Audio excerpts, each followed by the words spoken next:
বৃষ্টি পড়লেই মাঝে মাঝে আমি ইনডোর প্ল্যান্টগুলো বাইরে বের করে দিই, যাতে ওরা বৃষ্টিতে ভিজতে পারে। কারণ বৃষ্টির জল ওদের জন্য খুব ভালো।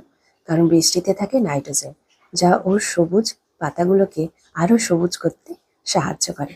তাছাড়াও বৃষ্টির জলে কোনো ক্লোরিন বা ক্ষতিকারক কোনো পদার্থ থাকে না। গাছের পাতায় যে ধুলোবালিগুলো থাকে সেগুলোও কিন্তু বৃষ্টির জলে ধুয়ে যায়, আর ওরা না প্রাণ খুলে শ্বাস নিতে পারে।